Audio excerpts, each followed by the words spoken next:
Hello student, good morning. I hope you all will be safe and sound. As in the geography second chapter, as in the previous video, we have discussed about the water resources and how the particular resource is depleting and which sort of the measures can be done and which sort of the measures can be initiated by us to conserve the water resources. Okay, after this one, we have to discuss about the natural vegetation and wildlife. As you all are well familiar with the natural vegetation and wildlife, as in the previous classes you might have studied, you might have known about the plants and animals. So same they have given here about the natural vegetation and wildlife. Okay, what they have given, they have started this one by one exhibition that has been conducted based on handicraft. So let's have a discussion over it. Some school children who are visiting an exhibition on handicrafts. Some of the school children, they have visited one exhibition which was mainly based on handicrafts. The articles in the exhibitions were collected from different parts of the country. Whatever the articles in the exhibition that has been just collected from the different part of the country, which are mainly based on handicrafts. Then the Mona picked up a bag and exclaimed. So here they have given the example of one student. She picked a bag and exclaimed, "This is a very beautiful handbag." Then the teacher replied, "Yes, it is made of jute." Then, "Do you see those baskets, lampshades and chairs?" Then here, these things have been also made with the handicrafts, these things like basket, like lampshades and chairs. Those are made of canes and bamboos.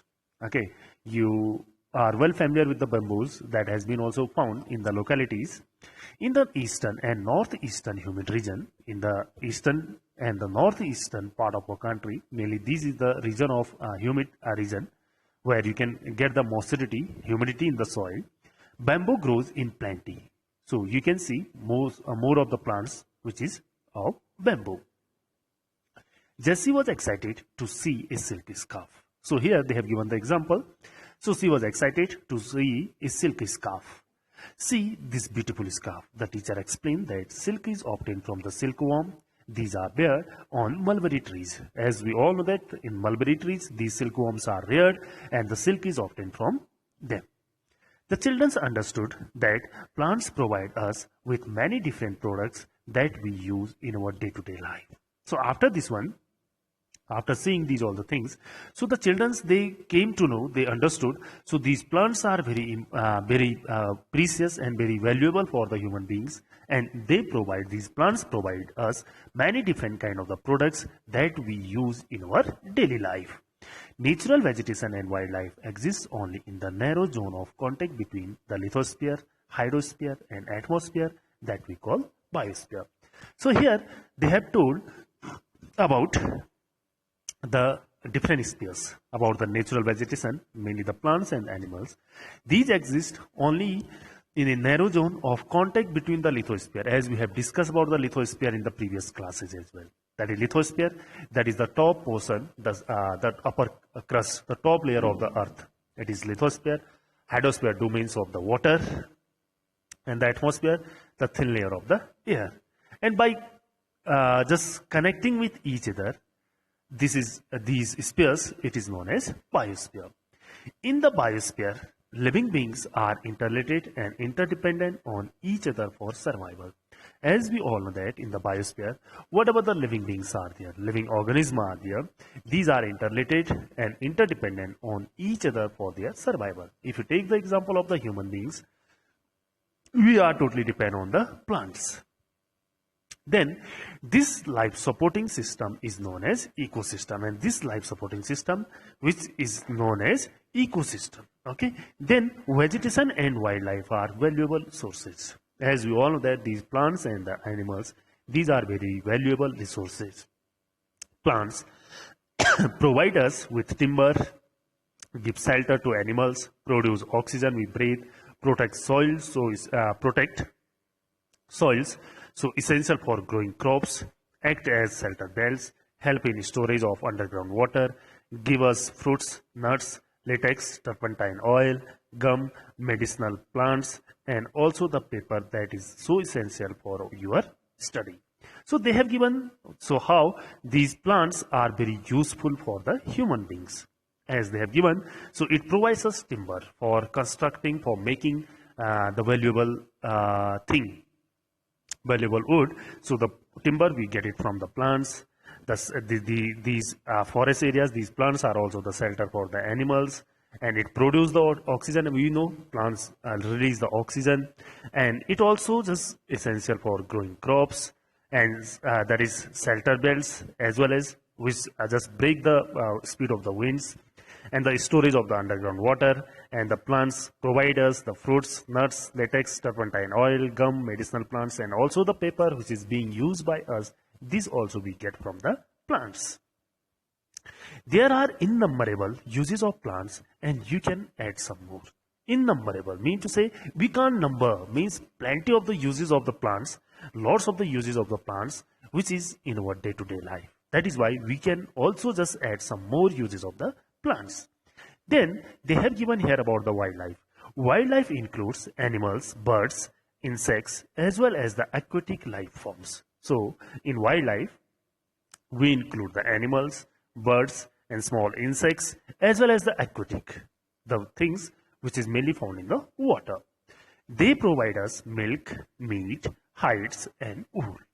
Insects like bee provide us honey, help in pollination of flowers, and have an important role to play as decomposer in the ecosystem. As we all know that they have given the example here about the small insects, that is bee, which provide us honey, as well as it helps in the pollination in the flowers. You might have studied about the pollination method in the science. So the pollination of the flowers, it has been also done by the insects. And these wildlife, birds or animals, these also play a role of decomposer in the ecosystem. How? That has been given downside. The birds feed on insects and act as decomposer as well. As we all know that the birds, they feed themselves by eating the insects, and they act as the decomposers as well.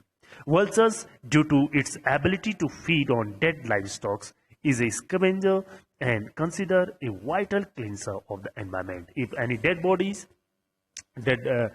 of any animal, so it is just eaten. These things are eaten by the vultures. Vultures mean to say these animals or birds who used to eat the dead bodies, who used to be, that is carnivorous, we can say. Okay, then here they have seen the left side, you can see the vulture, one eagle they have shown here. It works as a vulture. Mean to say if any dead body of any animal, so it will be cleaned, it will be eaten by the eagle. So that is why these are the cleaner of the environment. So animal, big or small, all are integral to maintaining balance to the ecosystem. Whatever the animals and the birds, whether these are insects or the big animals, these all are very important for making the balance in the ecosystem. Then after this one, distribution of natural vegetation. How the plants have been and the natural vegetation have been distributed over the world, that has been given here. The growth of vegetation depends primarily on temperature and moisture. So definitely the growth of the vegetation, the growth of the plants, it totally depends on the temperature of the particular area and the humidity in the particular in the atmosphere or in the soil. The major vegetation types of the world are grouped as forests, grasslands, scrubs, and tundra. In the areas of heavy rainfall, huge trees may thrive.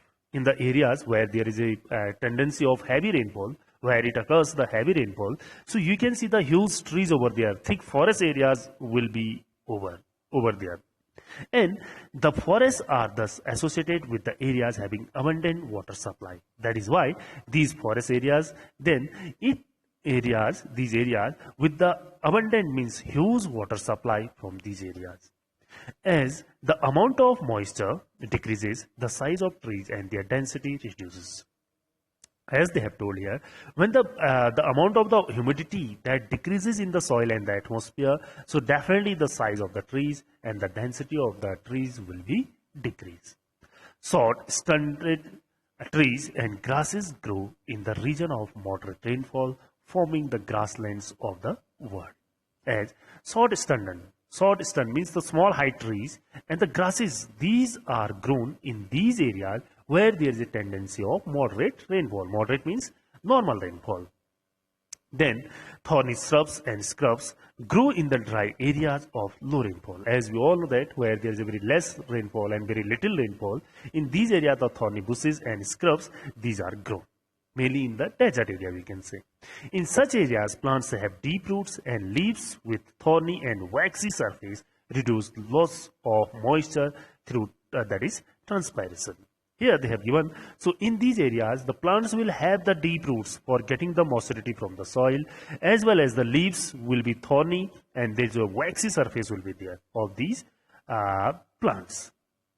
Tundra vegetation of cold polar regions comprise of mosses and lichens. So in the tundra region, mainly in the polar areas, in the pole, mainly in the south and north pole, you will find the tundra vegetation. Mainly you can see over there the lichens and mosses. Okay, that is a one kind of, we can say in Hindi, kai type.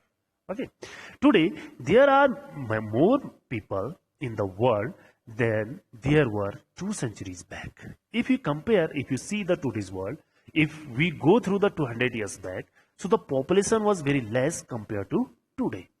To feed the growing numbers of population to growing number of people, so large areas of forest have been cleared to grow crops. As we all know that the large areas of the forest that has been cleared, and by clearing these forest areas, what used to happen? So these areas mainly just used for growing the crops, for feeding the growing population.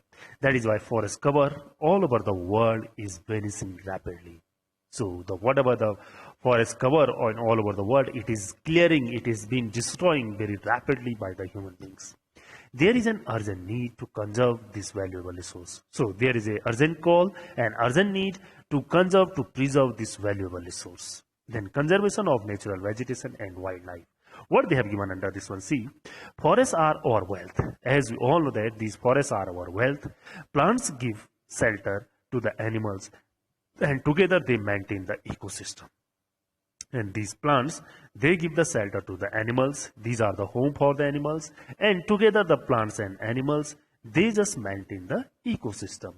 Changes of climate and human interferences can cause the loss of natural habitats for the plants and animals. As we all know that whatever the changes that is occurring in the climate and whatever the interference and the of the human beings, it has just caused the loss of natural habitat, the loss of natural habitats for the plants and the animals. Many species have become vulnerable or endangered, and some are in the verge of extinction. As we all know that, as we are just going for the deforestation, we are cleaning the land surfaces, so what it has caused, so many of the species of the plants and animals, they are endangered, and some of they are on the verge of extinction. Mean to say, वो लुप्त होने की कगार में. Deforestation, soil erosion, constructional activities, forest fires, tsunami and landslides are some of the human and natural factors which accelerate the process of extinction of these resources. Here, they have given some of the human and some of the natural activities, like that is deforestation, the soil erosion, constructional activities that is being done by the human beings, and forest fires, the tsunami and the landslides. These are some of the causes which are the main cause for the extinction of these resources which are present in our earth. One of the major concern is the poaching which result in a sharp decline in the number of particular species. As we all know that for the greediness of the human beings, we are just poaching, we are just hunting the animals, and it has resulted a huge decline in the number of the particular species. As we all know that many animals are being killed by the human beings. The animals are poached, the animals are killed for collection and illegal trade of hides, skins, nails, teeth, horns, as well as the feather. So as the animals, these are, as I have already told you, these have been killed by the human beings for their greediness, for just doing the illegal trade of their skin, their hides, their nails, teeth, horn, as well as their feather. Some of these animals are tiger, lion, elephant, deer, black buck, crocodile, rhinoceros, snow leopard, ostrich, and peacock.